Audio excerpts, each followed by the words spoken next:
안녕하세요. 이번 시간에는 소실정통도주여명 두 번째 시간입니다. 첫 번째 시간에 일지암장관합하고 주중투간 환자 공부했었죠. 그래서 일지에 있는 지장간의 관성이 있을 때 일간과 합해서 암합을 한다 그랬죠. 거기다가 또 사주의 관성이 투출할 경우에 명합 암합이 되어서 남편이 있는데도 또 다른 사람과 연분이 있다. 간단하게 예를 들면은 신사일주 같은 경우에 이렇게 병화가 있고 임수 있고 이런 식으로 되어 있다면은 일단은 병신합을 하죠. 그래서 남편이 병화가 있는데 상관 경관되었기 때문에 이렇게 병임충으로 이 병화가 무력해지고 또 나는 어떻게 해요? 사중병화가 이렇게 있죠. 그래서 남편하고는 나오는 천간으로는 병신합이지만 지지로는 사신형이 되어서 서로 칼질하고 나는 또 이렇게 애인을 두는 팔자다. 두 번째 일지관성도화 그리고 편관자다. 일지는 우선 내 몸이죠. 내 몸이기 때문에 내 몸에 도화가 들어와 있기 때문에 내가 끼가 많다. 또 도화를 탄다는 이야기고요. 그 다음에 도화관성이라는 것은 관성 남편에 해당되는 글자가 도화다니까 남편이 끼가 있고 또 남편이 아주 인물이 좋다 이런 이야기도 됩니다. 또 도화관성은 도화는 아이돌이죠. 그래서 어리다 그리고 예쁘다 그리고 뭐 유흥을 할 수 있다 이런 이야기니까요. 도화 관성 자체가 애인을 이야기하기도 합니다. 또 편관이 많거나 일지 편관이 있는 경우에도 또 참조를 해야 되겠죠.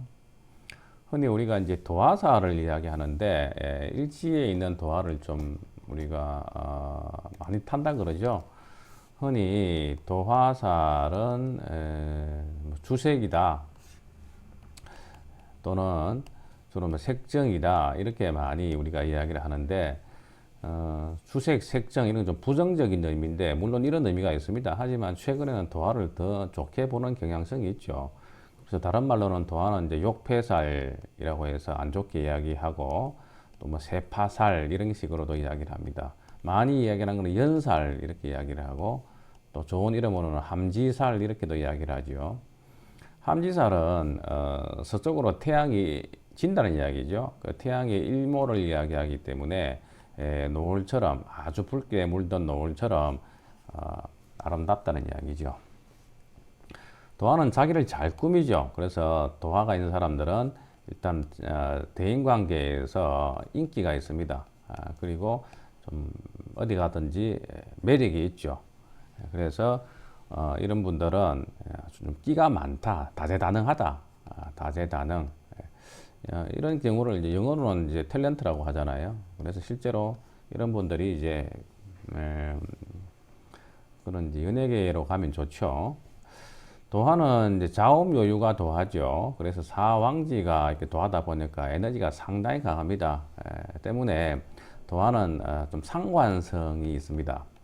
도화가 상관이 아니더라도 도화가 상관성이 있습니다. 그래서 자기를 꾸미고 또 표출하고 또 엔터테인먼트에 소질이 많죠. 그래서 기질 자체가 그렇기 때문에 구술업, 말로 한다는 업종이라든가 디자인 또는 인테리어 이런 꾸미는 거, 인테리어.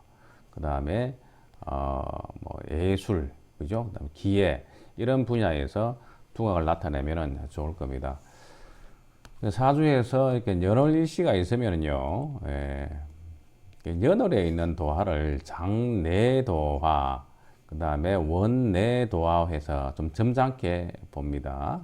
그리고 일시에 있는 도화를 장외도화, 그리고 원외도화로 해서 좀 많이 타는 걸로 보죠. 특히 시에 있는 도화는 말년까지 좀 멋쟁이 기질을 부리면서 재밌는 삶을 추구할 수 있는 그런 사주라고 볼 수 있습니다. 자, 내용 돌아가서 도화가 이렇게 일지에 있다는 것 자체가 이제 내가 도화를 타고났다는 이야기죠. 우리가 도화살은 12신살 중에 하나인데 잘 아시겠습니다만은, 인호술, 그 다음에 사유축, 그 다음에 해묘미,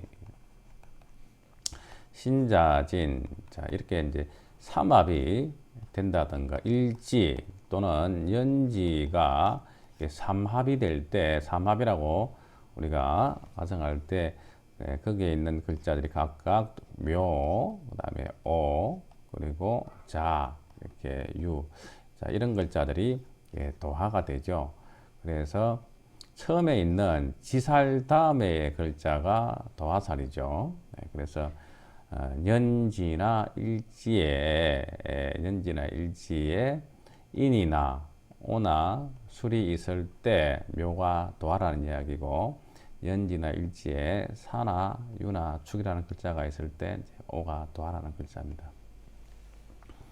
일지는 도화간이니까 남편 자리니까 남편이 바람 피우나 이런 이야기고, 또 나도 도화살에 해당되기 때문에 서로가 부정한다는 의미가 있습니다. 때문에 남편이 부정해도 내 남편은 어때요? 정상적인 남편이 아니죠. 그리고 나도 역시 마찬가지니까 둘이서 어떻게 부정으로 만난 형상이다 이 말이고, 편관자는 정부가 아니고 편부란 이야기니까요. 역시 죄치로 들어갔다든가, 그러면 세컨드라든가 불륜이라든가 뭐 원조 교제라든가 이런 식으로 만나고 있다고 봐야 되는데, 도화가 가중되거나 또는 편관이 많으면은 더욱더 가능성이 높겠죠. 자, 예시를 한번 보겠습니다. 자, 무인, 기미, 기묘, 갑술입니다.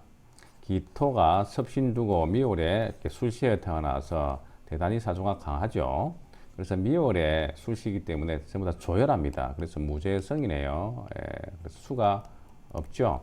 그리고 무식상입니다. 금도 또 없죠. 그래서 무재성, 무식상으로 사주가 조열한 사주입니다. 그죠? 예. 기토라는 것은, 토는 가색의 기운으로서 목을 키운다, 목을 기른다는 의무를 가지고 있죠. 그래서 용신은 당연히 목이 되어야 되겠죠. 목이 보니까 일지에 왕기를 가지고 있고 연에 이렇게 또 녹지를 가지고 있어서 간목 용신이 나름 건강한 편인데, 천간에 이렇게 기토, 모토해서 비겁이 이제 쪼록이 줄 수가 있죠. 이런 사주는 좀 자매 강강의 요소가 있습니다. 예, 다시 말해서 이 간목은 나 말고 다른 여자를 볼 가능성도 있습니다. 우선 연에서 인호술에서 다음에 있는 묘가 도화살에 해당되죠. 그래서 일지가 도화살인데 무슨 도화다?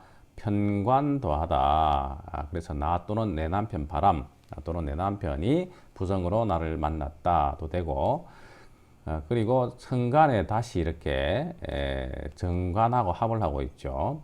근데 이 정관이 나만 보고 있는 게 아니고 술토와 같이 있죠. 이렇게. 그래서 내 남자가 남의 남자고 또 남의 남자가 내 남자다. 역시 묘 도화관이 내 남자하고 묘술합, 그죠? 남의 남자가 내 남자다. 그래서 여러 가지로 일지 도화 관성의 비겁 다봉 관살 다봉의 혼잡으로 해서 이 사람이 여기저기에서 남자를 만나고 있는 형상이죠. 이렇게 이제 관이 이렇게 이제 세 개가 있는데요. 원칙적으로 우리가 관살 혼잡이라고 이야기할 때, 이 혼잡이라고 이야기할 때는 천간이나 또는 지지에 이제 혼잡이 아니면 혼잡으로 보이지 않습니다.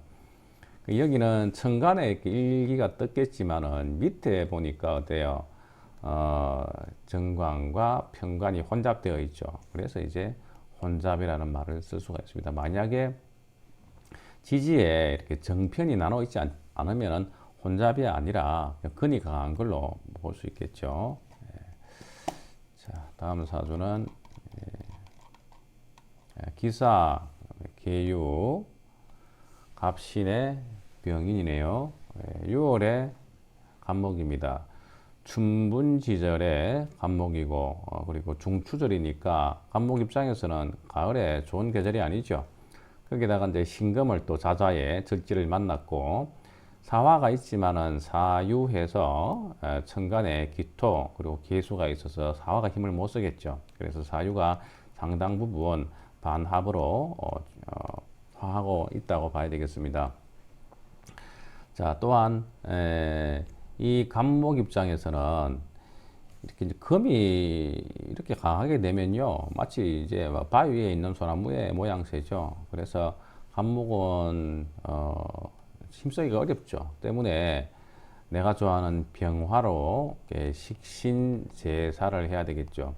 식신제사라는 이야기는 이제 결국에서 쓰는 이야기인데, 내가 이 금의 살기가 지나치게 나한테 위협적이기 때문에 병화 식신으로 금을 조금 제어하겠다 이런 이야기죠. 그럼 식신이 힘이 있어야 되는데 당연히 식신이 인목에 튼튼한 뿌리를 가지고 있죠. 그런데 안 좋은 거는 뭐예요? 인신충을 만나버렸죠. 그래서 인신충이 사주에서는 굉장히 사주를 탁하게 하는 요소가 되겠습니다. 그래서 용신은 그렇더라도 용신은 병화가 용신이 돼야 되겠죠. 이 사주를 신약하다고 해서 또 혹자는 계수를 용신으로 써서 금생수 수생목해서 살인상생 관인상생을 하면 되지 않겠느냐라고 이야기하지만 그런 부분은 조우적으로도 옳지 않고 특히나 기토가 기계충으로 계수를 또 쳐버렸죠. 그리고 계수가 뿌리가 없는 무근하죠. 그러다 보니까 철분이 많은 물은 나무를 키울 수가 없다. 녹선물로서 나무를 키울 수가 없다. 그죠? 금다 수탁이 되어서 또 기계충이 되어서 이 기토는 쓸 수가 없습니다. 조우적으로도 쓰기가 어렵다. 그래서 용신은 비록 힘이 약해졌지만 병화로서 용신을 잡아야 되고, 또 한 가지 이 사화는 그러면은 병화의 뿌리가 되지 않느냐. 반합은 6월달 사왕기지가 월지를 차지하고 있기 때문에 반합이 제대로 반합국을 형성한다고 봅니다. 이렇게. 하지만 반합은 산업하고는 달리 반합국을 형성하더라도 오행의 본래의 기운은 유지를 합니다. 그래서 사유합으로 인정하더라도 병화의 근으로서 사화가 전혀 사라진 것은 아니다. 이렇게 보기 때문에 이 병화가 용신으로서의 자격이 있다. 이렇게 볼 수 있습니다. 지지에 이렇게 정편관이 혼잡되어 있고 일지에 이렇게 편관이 있으면서 일지 신자진에서 볼 때 유가 도화살에 해당되죠. 때문에 이분은 관성도와 또 일지 편관을 두고 무엇보다도 일시 배우자 궁이 이렇게 충이 되어 있고 인사신 사명을 전비해서 제살이 태왕한 사주로 소실이 되었다. 자, 오늘은 여기까지 공부하겠습니다.